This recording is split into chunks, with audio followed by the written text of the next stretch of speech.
So, I feel like very grateful for you people. And ఎవరైతే నాకు నా content నచ్చి సబ్స్క్రైబ్ చేసుకున్నారో and who are encouraging me నా వీడియోస్ చూసి కాంప్లిమెంట్స్ ఇస్తున్నారో, వాళ్ళకున్న కొంచెం టైంలో కూడా నా వీడియోస్ చూసి టైమ్ స్పెండ్ చేస్తున్నారు. I'm very, very, very grateful and thank you for you people. ఈ యూట్యూబ్ స్టార్ట్ చేస్తున్నాక ఫస్ట్ థింగ్ చెప్పా కదా! ఫస్ట్ థింగ్ అయితే పేషెన్స్ అయితే ఉండాలి. First main thing. తర్వాత కంటెంట్ క్రియేషన్ ఎట్లాంటి కంటెంట్ క్రియేట్ చేయాలో నేర్చుకోవాలి. తర్వాత ఏమైనా ఫీడ్‌బ్యాక్స్ వచ్చినా కూడా నెగెటివ్ అయినా, పాజిటివ్ అయినా take it in a positive way. You will be the best. ముందుకి ఇంకా ముందుకెళ్ళిపోతాం మనం. So, I felt these of the things I learned.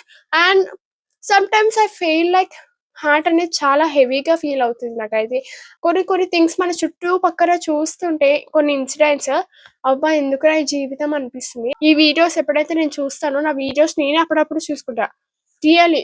Episode 1 నుంచి ఎప్పుడైనా నాకు టైమ్ పాస్ అవ్వకపోయినా, లేకపోతే బోర్ కొడుతున్నా, లేకపోతే when I feel to stop doing this YouTube, I feel like to watch all my videos. ఎప్పుడైతే లో అనిపిస్తానో, ఎప్పుడైతే వీడియోస్ చేయొద్దనిపిస్తుందో, లేకపోతే ఎంకరేజ్‌మెంట్ కావాలో, నేనేం చేస్తానంటే నా వీడియోస్ అన్నీ నేను చూస్తా, then I will get back. Next video ఏం చేద్దాంరా? పదరా, పదరా అని అంటా. నన్ను నేనే పదరా, పదరా అని అనుకుంటా. సో, అట్లా ఎంకరేజ్‌మెంట్ చేసుకుంటా. So, this the main motto I'm creating the content. And ఎవరైతే కొత్తగా యూట్యూబ్ స్టార్ట్ చేస్తున్నారో I wish you the all the best.